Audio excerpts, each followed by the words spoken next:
بسم اللہ الرحمن الرحیم۔ رات میں نے نیٹ پہ دیکھا جاوید چودھری صاحب ایک اینکر پرسن ہیں، ان کا پروگرام چل رہا تھا۔ اس میں کاشف عباسی صاحب، ارشاد بھٹی صاحب وہ گفتگو کر رہے تھے، اور ان کی گفتگو میں نے چند چیزوں کو نوٹ کیا اور میں نے مناسب سمجھا کہ ان کو جواب دیا جائے۔ کاشف عباسی صاحب، ان پر تو کوئی اعتراض ہے ہی نہیں، کیونکہ یہ وہ بندہ ہے جس کے مقدر میں شاباش نہیں ہے۔ اور ارشاد بھٹی صاحب کو میں بہت لائک بھی کرتا تھا اور سمجھتا تھا کہ یہ ایک حق گو انسان ہے،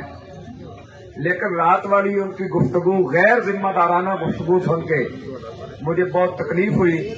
جو جاوید چودھری صاحب اور ارشاد بھٹی صاحب کی گفتگو تھی۔ میں ان حضرات سے پوچھنا چاہتا ہوں، کاشف عباسی صاحب ہوں، ارشاد بھٹی صاحب ہوں یا جاوید چودھری صاحب، کہ جب اسمبلی میں ختم نبوت کے قانون کو بدلا گیا، اس وقت آپ نے ختم نبوت کے حوالے سے کتنے پروگرام کیے؟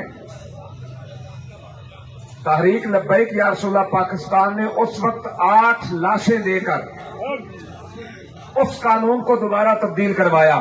لیکن آپ لوگوں نے اگر پروگرام کیے بھی تو تحریک لبیک کے خلاف کیے کہ یہ جو سڑکیں بند کرتے ہیں، یہ لوگوں کو تکلیف دیتے ہیں، تو جو ختم نبوت کے قانون کو بدل کر جنہوں نے اللہ اور اس کے رسول کو تکلیف دی، آپ کی زبانیں ان کے خلاف تو نہ کھلی۔ اور پھر ہالینڈ نے گستاخی کی، فرانس نے گستاخی کی سرکاری سطح پر، تم نے کتنے پروگرام کیے ان کے خلاف؟ اگر کوئی پروگرام کیا ہو فرانس کے خلاف، ہالینڈ کے خلاف، یا جنہوں نے ختم نبوت میں تبدیلی کی ہے ان کے خلاف اگر کوئی آپ نے پروگرام کیا ہے تو اس کا کلپ ذرا مجھے بھی بھیج دیں۔ میں ایک ذمہ دار بندہ ہوں تحریک لبیک یا رسول اللہ پاکستان کی مجلس شورا کا، اور میرا نمبر ہے 0333697465 I want to listen your answer about ختم نبوت and ناموس رسالت صلی اللہ علیہ وسلم۔ اور جناب جاوید چودھری صاحب، آپ کے جھوٹ بولنے پہ ہمیں کوئی اعتراض نہیں ہے، جتنا مرضی بولیں۔ اعتراض اس بات پر ہے کہ جب آپ درود پاک پڑھ کے جھوٹ بولنا شروع کرتے ہیں نا تو ہمیں بڑی تکلیف ہوتی ہے۔ اور جناب کہہ رہے تھے کل کہ جناب یہ ناموس رسالت کا نام تھا، یہ تو سعد رضوی کو چھڑانے کے لیے تھا، یہ فورس شیڈول ختم کروانے کے لیے تھا، یہ FIRs کے اخراج کے لیے تھا، اور اپنے اسیران کو کی رہائی کے لیے تھا۔ بھئی تمہیں کس نے کہا ہے کہ تم کرسی عدالت پر بیٹھ کر یہ فیصلے کرو کہ جناب یہ تو ناموس رسالت کا معاملہ ہی نہیں ہے؟ کیا آپ اس بات پہ ہمارے ساتھ آتے ہیں کہ کل جب معاہدہ سامنے آئے اگر اس کی پہلی شک کی ناموس رسالت ہو تو کیا تم اپنا منہ کالا کروانے کے لیے تیار ہو؟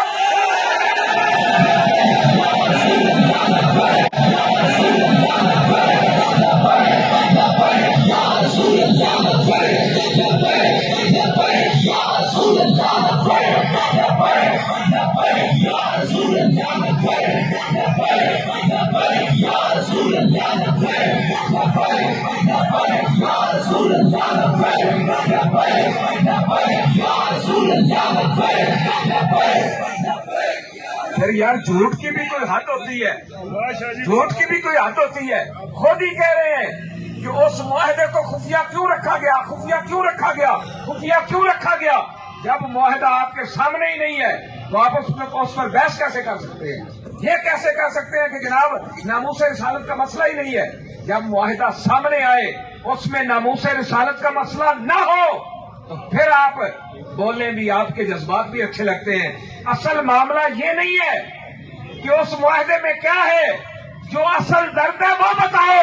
اصل درد یہ ہے، تم یہ چاہتے تھے کہ یہ دین والے لوگ نہ آگے آئے اور ان کو کچل دیا جائے، مٹا دیا جائے، لیکن یاد رکھنا مٹ گئے مٹتے ہیں، مٹ جائیں گے آدھا تیرے، نہ مٹا ہے نہ مٹے گا کبھی چرچا تیرا۔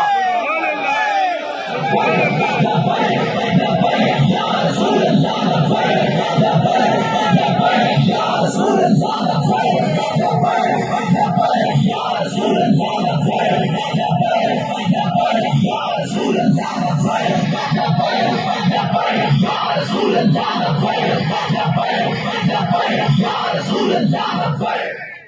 اصل درد ہے نا تمہیں وہ اصل درد بتاؤ بابا جی سچ کہتے سن نا پیڑا اور تھکیاں ہو پترو ہونے کم نہیں چلنا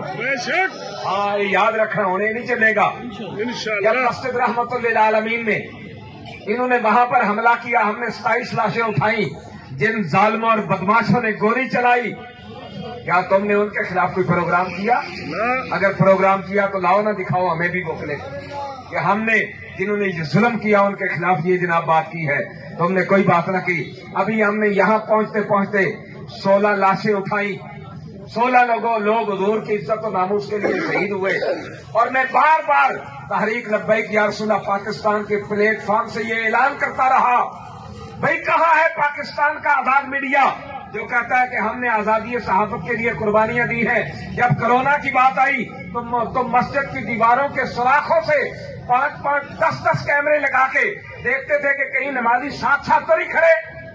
اور آج وہ سارا آزاد میڈیا کہا گیا ہم کہتے رہے میڈیا کو بھیجو میڈیا دیکھے شیلنگ کون کر رہے گولیاں کون چلا رہے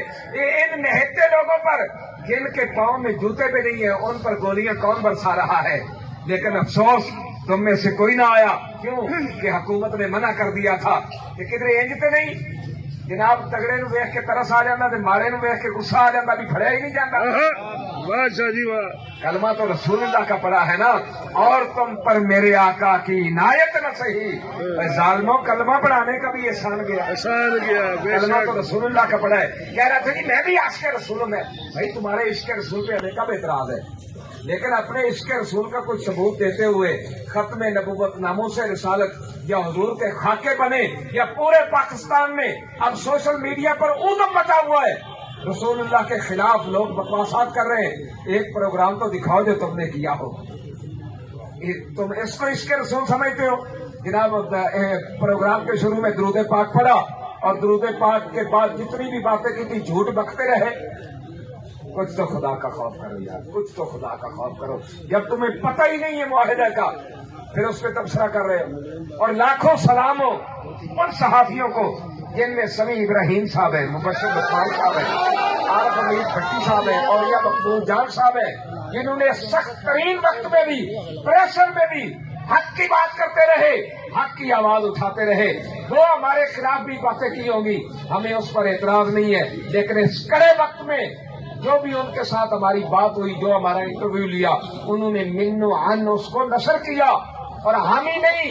انشاءاللہ العزیز آنے والے وقت میں بھی عاشقان رسول ان کی عظمت کو سلام پیش کرتے رہے سبحان اللہ بے شک اور وکیل ٹی وی والے میاں داؤد صاحب انہوں نے بھی بہت محنت کی اللہ ان کو بھی عظیم عطا فرمائے جنہوں نے 4 بار معاہدہ کر کے توڑا کبھی تم نے ان کے خلاف بھی کوئی پروگرام کیا اگر کوئی پروگرام کیا تو ہمیں بھی دکھاؤ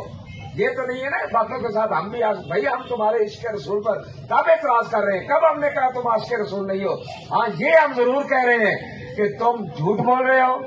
اور اپنا یہ جھوٹ بند کرو اب میں نے بہت ساری چیزیں حذف کر دی ہیں لیکن آپ کے جھوٹ کا اگر یہ پراپیگنڈا جاری رہا تو جو آئندہ کرے پائے گا انشاءاللہ العزیز تمہیں سمجھ آ جائے گی کہ مولویوں نے ہمیں کیا کچھ بتا دیا ہم تو سمجھتے یہ سادے لوگ ہیں لیکن ہم اتنے بھی سادے نہیں ہیں کہ ہم تمہاری بدماشیوں کو پہچانتے نہ ہوں ہم تمہاری 2 نمبریوں کو پہچانتے نہ ہوں اس لیے جب تک تمہارے پاس حقیقت سامنے نہ آ جائے اس وقت تمہارا تبصرہ بنتا نہیں ہے اللہ تعالیٰ ہر ایک کو حق کہنے حق سننے حق کو سن کر سمجھ کر عمل کرنے کی توفیق عطا فرمائے وآخر دعوانا الحمدللہ